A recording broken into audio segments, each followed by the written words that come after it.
ब्रेकनंतर स्वागत. पुन्हा पाहूयात 25 मिनिटं 50 बातम्या. श्रमिक मुक्ती दलाच्या नेतृत्वात 8 जानेवारीपासून सांगलीच्या शिराळा तालुक्यात आंदोलन सुरू आहे. आज आंदोलनाचा 10वा दिवस आहे. जोपर्यंत सरकार मागण्या मान्य करणार नाही तोपर्यंत माघार घेणार नाही असा इशारा आंदोलनकर्त्यांनी दिला.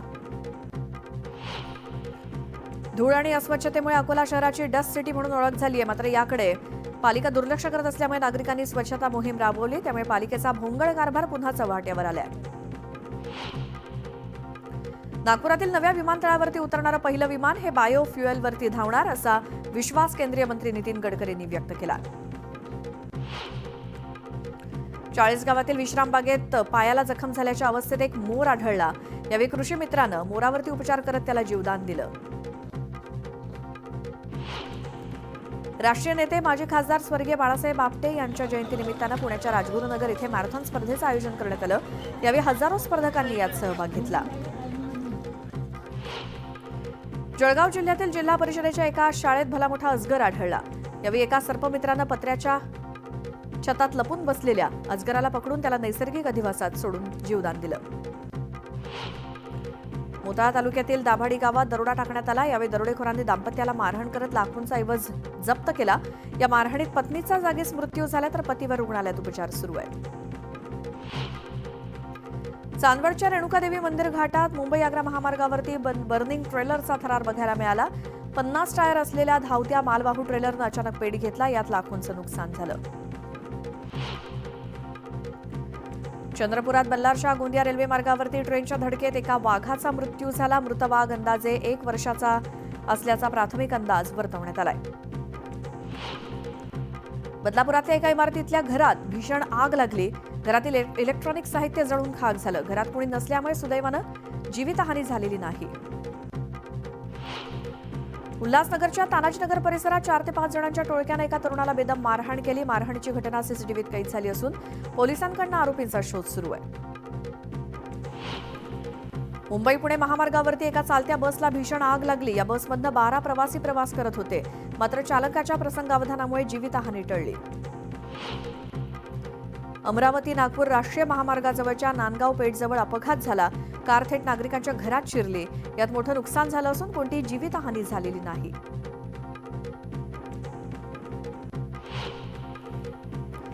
या होत्या सगळ्या महत्त्वाच्या घडामोडी आपण या बुलेटिनमध्ये बघितल्या. शिर्डीमधलं राष्ट्रवादी काँग्रेसचं अधिवेशन, तिथे अजित पवार बोलत होते.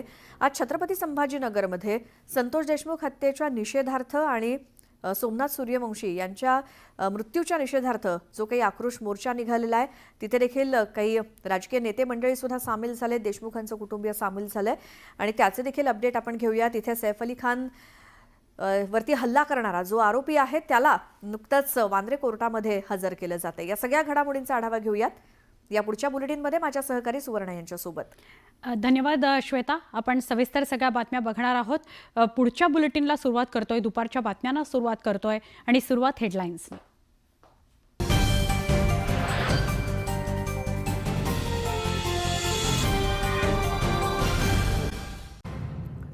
ब्रेकनंतर स्वागत. पुन्हा बघूयात 25 मिनिटं 50 बातम्या. यवतमाळच्या टिपेश्वर अभयारण्यात वाघाला पकडण्यासाठी वनविभागाच्या विशेष पथकाची नेमणूक करण्यात आली आहे. मागील 6 दिवसांपासून शोध घेतल्यानंतरही वाघ काही सापडलेला नाही. चोपडा आणि अमळनेर तालुक्याच्या दरम्यान तापी नदीवर मातीचा बांध उभारून वाळू चोरी होत असल्याचा धक्कादायक प्रकार सुरू होता. ही माहिती मिळताच अमळनेर प्रांताधिकाऱ्यांनी बांध उद्ध्वस्त केला. पाचोऱ्यातील दोन्ही जिनिंग केंद्र 2 दिवस बंद ठेवण्यात आले. त्यामुळे केंद्रावर किमान 1 ते 2 किलोमीटरच्या रांगा लागल्या तर 70 ते 80 शेतकऱ्यांची वाहनं उभी आहेत. लोणावळ्यातील भांगरवाडी ते नांगरगाव हा उड्डाणपूल मागील अनेक वर्षांपासून रखडलाय. 4 वेळा भूमिपूजन होऊन सुद्धा पूल पूर्णत्वास न आल्यामुळे नागरिकांनी संताप व्यक्त केला. या प्रकरणी सुनील शेळकेंनी संबंधितांची कानउघडणी करत काम तत्काळ करण्याचे आदेश दिले. जुन्या मुंबई पुणे मार्गावरती खडी, रेती आणि क्रशरची वाहतूक करणाऱ्या डंपरबंद मोठ्या प्रमाणात रस्त्यावरती खडी सांडत असल्यामुळे अपघातांच्या प्रमाणात वाढ झाली आहे. त्यामुळे प्रशासनानं याकडे लक्ष देऊन कारवाई करण्याची मागणी होतीये. बुलढाण्यातील केस गळती प्रकरणात डॉक्टर मिलिंद सूर्यवंशी यांनी दावा केलाय. रुग्णांना एका विशिष्ट फंगल उपचारानंतर पुन्हा केस आल्याचं समोर आलंय. त्यामुळे हा रोग संसर्गजन्य नाही आणि असल्यास त्याचा प्रसार होण्याची गती अत्यंत कमी आहे असं डॉक्टर म्हणाले. आता 25 मिनिटात 50 बातम्या पाहूयात. सुरुवात करूयात.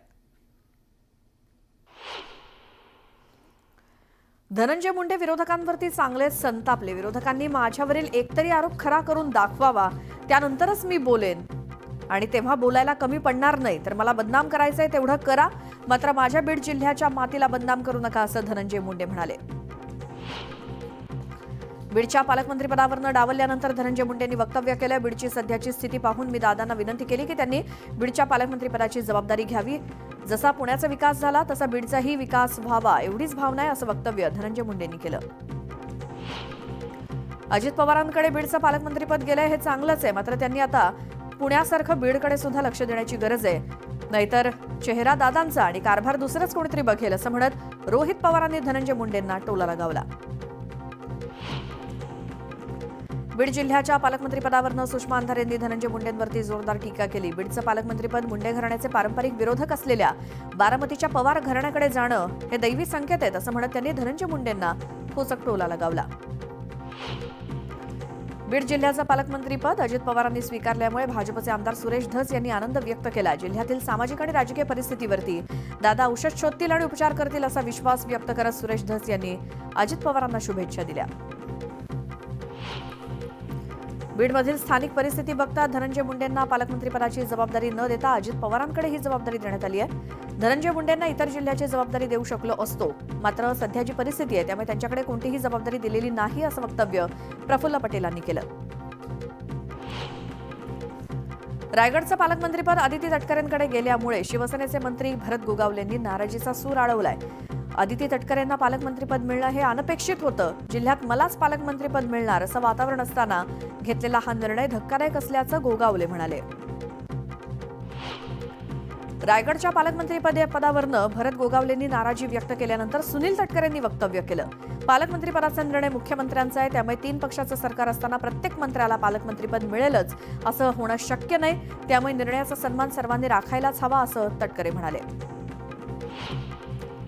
शिवसेनेच्या भरत गोगावले आणि दादा भुसे यांना पालकमंत्रीपदाच्या यादीतनं वगळण्यात आले. त्यामुळे गुलाबराव पाटील कैसे नाराज आहेत. आमच्या शिलेदारांना पालकमंत्रीपद का दिलं नाही याचा जाब विचारणार आणि त्यांनी पालकमंत्रीपद देण्यात यावं, त्यांना यासाठी मागणी करणार, असं वक्तव्य गुलाबराव पाटलांनी केलं. अकोल्याच्या पालकमंत्रीपदी कामगार मंत्री आकाश फुंडकर यांची निवड झाली आहे, त्यामुळे अकोलेकरांनी आनंद व्यक्त केला. आगामी स्थानिक स्वराज्य संस्थेत नेमकं कसं लढायचं याबाबतची भूमिका कार्यकर्त्यांनी निश्चित करायची आहे. तर कार्यकर्त्यांनी ठरवलं तर स्थानिक निवडणुका स्वबळावरती लढू, असं सूचक वक्तव्य अशोक चव्हाण यांनी केलं. सोलापूरच्या खासदार प्रणिती शिंदेंनी मोदींवर टीका केली. मोदी देशाला वाचवत नाही तर बिघडवतायत, त्यामुळे मतदारांनी देशाला वाचवावं असं आवाहन प्रणिती शिंदेंनी केलं. तर लाडकी बहीण योजना लवकरच बंद होईल असा दावा प्रणिती शिंदेंनी केला. अहिल्यानगर जिल्ह्याचं विभाजन करण्यात यावं अशी मागणी आमदार संग्राम जगताप यांनी केली. यावर मात्र राधाकृष्ण विखे पाटलांनी खडसावलं. जिल्ह्याच्या विभाजनाचा प्रश्नच येत नाही, असा कोणताही प्रस्ताव माझ्यासमोर नव्हता, असं ते म्हणाले. हिंगोलीतील भाजपचे माजी पदाधिकारी रामदास पाटील सुमठाणकर यांनी भाजपला रामराम ठोकत राष्ट्रवादी अजित पवार गटात प्रवेश केला. उपमुख्यमंत्री अजित पवारांच्या हस्ते त्यांचा पक्षप्रवेश झाला. आगामी स्थानिक स्वराज्य संस्था निवडणुकांच्या अनुषंगानं नांदेडमध्ये जिल्हा काँग्रेसची आढावा बैठक झाली. आमदार रवींद्र चव्हाण यांच्या उपस्थितीत झालेल्या बैठकीला काँग्रेसचे मुख्य पदाधिकारी उपस्थित होते आणि जिल्ह्यात पक्ष संघटन वाढ आणि आगामी स्थानिक निवडणुकांची तयारी करण्याबाबत या बैठकीत चर्चा करण्यात आली. परभणी आणि बीडमधील घटनेच्या निषेधार्थ छत्रपती संभाजीनगरात आज जनआक्रोश मोर्चा निघाला. यावेळी जोपर्यंत आरोपींना फाशीची शिक्षा होत नाही तोपर्यंत लढाई थांबणार नाही असा इशारा नागरिकांनी दिला. तर सोमनाथ सूर्यवंशी यांच्या कुटुंबानं देखील आज मोर्चात सहभाग घेतला. जनआक्रोश मोर्चात अंबादास दानवे देखील सहभागी झाले. छत्रपती संभाजीनगरातल्या मोर्चाला अंबादास दानवेंनी पाठिंबा देत आरोपींच्या शिक्षेची मागणी केली.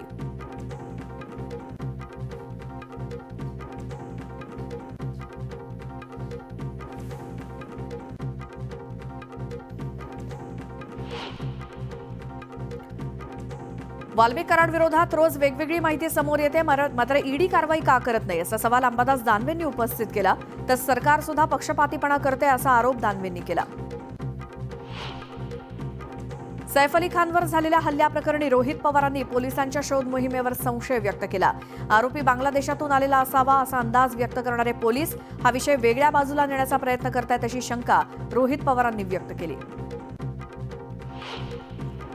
सैफ अली खानवर हल्ला करणाऱ्या आरोपीला अखेर पोलिसांनी अटक केली. ठाण्याच्या कासार वडवलीतून आरोपीला अटक झाली आहे. हा आरोपी एका रेस्टॉरंटमध्ये हाऊसकीपिंगचं काम करत असल्याचं समोर आलंय.